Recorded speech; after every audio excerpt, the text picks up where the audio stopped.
Shamaa harka fuunee akkam jirtu ijoollee Oromoo nagaa keessanii bakka jirtanitti nagaa waaqayyo isiniif haa ta'u. Warroonni haaraa dhuftan anaa dhufu, warroonni maatiin ta'in immoo subscribe gochuudhaan maatii ta'a. Innaa har'a wanni dubbachuu barbaadu shamarran Oromoo baay'een keenya ofitti amanamummaa hin qabnu. Waa'ee shamarran afranii takkarraa waa'ee isaaniirraa takka takka isinii himuu barbaada. Confidence isaanii ofitti amanummaa isaanii baay'ee waan dinqisiifadhuuf Fatiyaa, Zaaraa, Biree, Bilillee jara kana afran waa'ee isaanii isin himuu barbaada. Tokkoffaa Fatiyaa irraa eegala.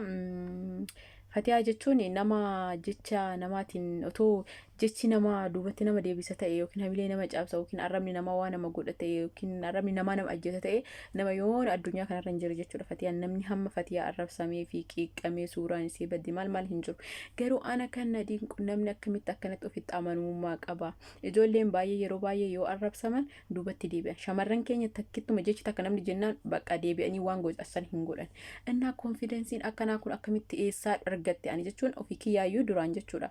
Bara duraan isiin video faa ምናምን eegaltu sana dhugaa isiniin jedhaati Fatiyaa yaani anaatu ture hiriyaa isii ture yaani yeroo sanatti yeroo namni ishee arrabsu Fatiyaa dhiisuu ofirraa maaliif akkana soosii arrabsanii maaf hojjettaa maal hin jedhan ture jechi nama ana homaa nan goone yaakinoo nagaassi wajjin haasaa jira natti qabatee namureera wanta kana godheera jechi nama naan jetti ture innaa aniyyuu ofitti amanamummaa fakkeenya isheerraa fudhadheetiin kan miidiyaa irratti bahee jecha namaaf akkuma isii sumuunii takkatti sharafa nama jecha namaa jechuudha akkuma isii jechuudha innaa baay'ina ajaa'iba ofitti amanamummaan ishii innaa shamarran jara kanarraa shamarran keenya jara ijoollee kanarraa fakkeenya fudhatanii ofitti amanamummaa akkanaa qabaachuu sinirra jiraata. Bakka miidiyaatti baatanii dandeettii keessa dandeettii dubbachuu fi nama bohaarsuu namni hoo qabaattan baatanii hojjechuu isinirra jiraata. Yeroo hunda bakka mataa qaqqabattanii maal jettanii sodaachuu jecha namaatiif shamarran baay'eedha kan Fatiyaa wajjin yeroo sana viidiyoo namni hojjechaa ture. Garuu takkittiin isiin jirtu amma baay'een isaanii jechuudha. Hamiilli namaatii arrabsoon namaa karaatti hambisee maal jedhee bakka jechuudha. Innaa ofitti amanamummaa fi konfidensii Fatiyaa baay'ee na ajaa'iba. Har'allee na ajaa'iba. Gaayis har'allee na ajaa'iba. Anumtiyyuu hamma isii konfidensii hin qabu. Dhugaa isiniin jedha anumtiyyuu hanga har'aa hamma isii ofitti amanamummaa hin qabu na amana. Innaa of baay'een ajaa'iba kan isiniin jedha akka Fatiyaa kan ofitti amanamummaa qabaadha isiniin jedha. Amma immoo Zaaraatti isiniif darba. Zaaraani gaafa dura wanna viidiyoo hojjettu jechuudha. Viidiyoo walaloodhaan eegaltee isiillee gaafa sanumarraa beekama. Baay'ee sodaatti turte ayinafaar jedhan jechuudha. Afaan Amaariffaatiin maal jedhan afaan Oromootiin maal akka jedhamu beeku ayinafaar wayii turte jechuudha. Zaaraan ija sodaatti kaameraa maal turte garuu dhugaa waaqayyo amma jabin ishiin akkaataan ishiin nama irra jirtu baay'ee ajaa'iba baay'ee jabduudha. Otoo liivirraa namni kuni lama taa'ee ilaaluu waan barbaade dubbattee dantaa namaa hin qabdu yeroo baay'ee isheedhaan jechoonni baay'een hin jedhama garuu takka jecha namaaf isheenillee dubbatti deebitee hin beeku. Ani shamarran hundimiyyuu gaafa konfidensii qabdu nin jaaladha. Ani shamarran konfidensii qabdu baay'ee natti tolti jechuudha. Miidiyaa kanarratti namni jecha namaatiif dubbatti hin deebine jechuudha. Innaa hedduu tokko Zaaraan illee jechuudha jecha namaatiif bakkee hin qabdu akka dura isheen eegaltee fi ammi wal jechuun duraan sodaatti turte jechuudha. Amma garuu baay'ee tokko jabduu taate jabaadhutti fufee akka Zaaraa taasisan jechuu barbaade hundi keessanuu. Amma bireetti isinii deebi'a biree oh my god biree intala kana maaliifin kolfa beektanii naman tuyxu amala qabeettiidha. Garuu namni isii tuqnaan nama ofii kee isaati dhaqee ibidda qabate ibidda beektu ibidda ofii kee ibidda dhaqxee nama qabatte jechuudha. Ishee tuqe jechuun ishee tuqxe jechuun jechuudha. Naman tuyxu namni tuqnaan garuu nama ishee tuqe san hanga dhukkeerraa kaastee hanga gubdutti jechuudha. Akka ibiddaatti akka gubdutti hin dhiistu.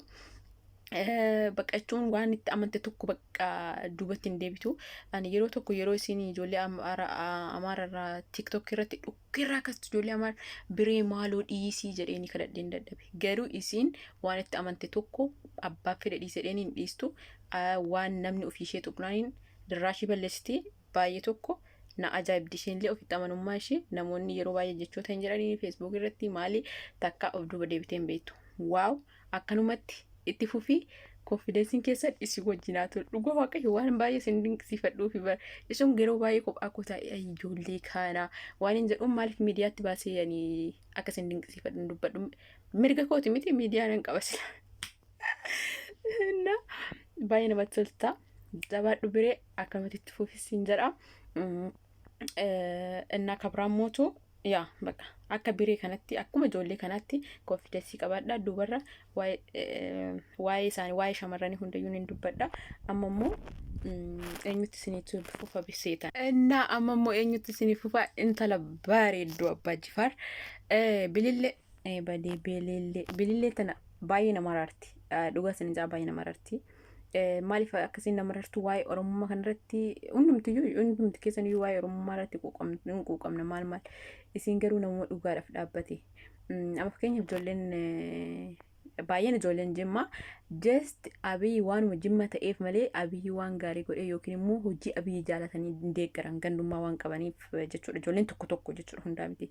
Garuu isiin gaaf tokko maal naan jette beektaa warqii namni tokko maa abboleessa kiyyan taane jette waa'ee waan ta'e irratti haasofnu maa abboleessa kiyyan taane an dhugaaf dhaabbadha namaaf namarratti jechuun waan hin jirreef intin hin jedhu jette baay'ee na ajaa'ibdee jechuun jira miti namni kun fira kooti yookiin immoo aantee kooti obboleessa kooti jedhee sobaan nama sana hin deeggaru jette baay'ee tokkoon ajaa'ibsiifadha. Isiillee hin beektanii miidiyaa irratti namoonni baay'een hin beekanii hin dubbatti waa'ee Oromummaa kana baay'ee tokko namoonni jechuun nama waa'ee Oromummaa kana hin dubbatti namni hundi nama hin deeggaru nageetiif namoota illee jira jechoota adda addaa koomentii jalatti kennamaa fi maal garuu jecha waan itti amantisan isiinillee gochuuf na isheenis jecha namaatiif takkaa duubatti deebitee hin beektu waan itti fakkaate sana gootee yookiin immoo waan deeggartee gandummaa kan hin qabne qulqullinnaan onni qulqulluudhaan dhugaa baay'ee garaana nyaatti baay'een tala jabduudha baay'een jaaladhaani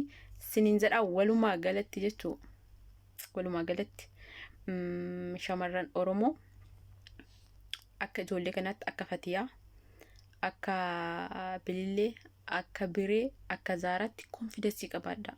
Yeroo baay'ee isin maal jettanii kan maqaan nu nyaatuyyuu ijoollee miidiyaa irratti babbahanii kana kan maqaan nu nyaatu ijoollee miidiyaatti maalii ta'an kana dhugaa isiniin jala ijoolleen miidiyaa irratti bahanii waan keessa jiru dubbatanii ifaan bakka taphatanii dubbatan kun lafatti qulqulluudha waan biraatti baay'ee qulqulluu akka ta'an amana namoota mataa gadi qabatee miidiyaa irratti gadi hin mul'anne kana yeroo baay'ee kan duuba waan hin tattaane dalagee waan hin tattaane illee isin irra ga'u shamarran wal beekna jechuudha kun shamarran miidiyaa irratti mul'atu namni durriyyee namni bakka jechuun hin qeeqa shamarran tana bakka jechuun miidiyaa irratti baatee safuun beetu maaliin taatu garuu dhugaa isin jedhati anuma warqii wajjin dabalatee namoota nuti miidiyaa irratti taphannu kana namni hamma keenya qulqulluu hin jiru amantanii dhiistanii dhugaa isin jira namni bakka profaayilii fi dhufkatee miidiyaa irratti hin mul'anne maal hin jenne mataa gadi qabatu miskiinni fakkaatu kun duubatti maal akka isin dalagan hin beekna.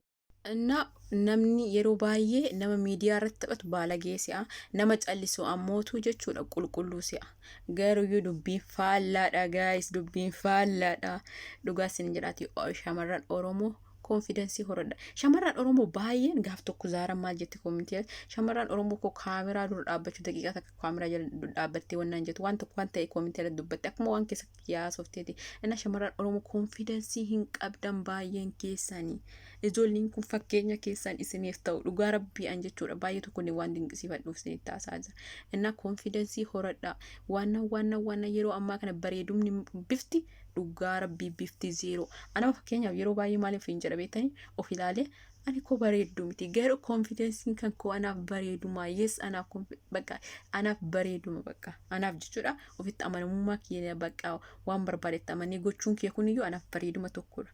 Bifa sontaan so ani ijoollee kana bifa isaanii sontaan ofitti amanamummaa isaanii jaaladha kanaaf shamarran Oromoo ofitti amanamummaa horadha jechi namaa duubatti isin hin deebisiin waan barbaadde eegalii hojii biizinasii eegalii hojii yuutuubii eegalii miidiyaa irratti tapha eegalii waan barbaadde eegalte ati keessi kan kee amanii itti gootanan jechi namaa si duubatti deebisu takkayyuu hin qabu jechi namaa si duubatti akka deebisu ati itti amantee erga si gammachiise jechuudha waan itti si gammachiisu tokko gochuuf tasumayyuu duubatti hin deebi'ina. Jarri kun Fatiyaa rabbii jedhaan keessumaaf iyyuu Fatiyaa kan haasa'eetuuf fixu bara beektaa soo addatti iyyuu godhinatti tola.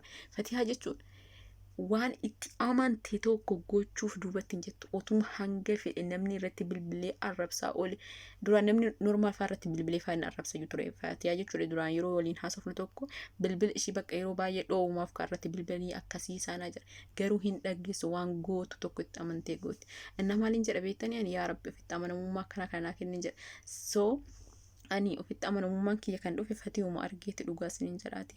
Ani Fatiihuma irraa dhugaa Rabbi jechuudha. Na ani yaa Rabbi konfidensi akka Fatiyaa kanaa kenni jedheetuma kinoo amma dantaa namaan qabu sumunitti sharafu akkuma Fatiyaa jecha namaa jechuudha. So ijoolleen Oromoo wantiin har'a kana haasa'e barumsa akka isiniif ta'uuf ofitti amanummaa akka godhatan ijoollee kana akka hordoftanii isaan irraa fakkeenya fudhatanii isinitti haasa'e. እና በቃ ጀቺ ነማ ዱበት እንዴ ቢሱ ሂንቀቡ ጀቺ ነማ ሆማ ነመን ጎዱ ኦቶ ጀቺ ነማ ሆ ዋነመ ጎዲ ኦቶ ጀቺ ነማ ነማ አጄሴ ኦቶ ወኒ ሀማን አካነ ጀነማ እንጀዳሙ ጆል ዋነመ ጎዴ ጆሉ መከናቱ የሆነ ሂንጅራታን ቱር ጀቾን ነምኒ ሀም ኢሳኒ ጀቺ ጀዳሜን ሂንጅሩ ዋንቴፍ ጀቾን ከናፍ ጆሌ ዋን ጎተኒቲ ኦፊታ መና ጎዳ ኢሲን ገመቺስታና ዋን በርባዳን ጎዳ ጅራዳ ጅሩን አዱኛቱን ዲቆዳ ኦፊን ዲስፒሲና ሸመረን ከኝ ኦፊታ አመኑማ ቀባዳ ከጆሌ ከና ጆሌ ከና ወርዶፋ ፈከኛ ራፍረዳ ጀቻማ fi nagaa naaf tura hamma viidiyoo biraatiin walitti deebinutti nagaa naa tura baay'ee sin jaaladha baay'ee sin kabaja hordoftoota koo naa jiraadha.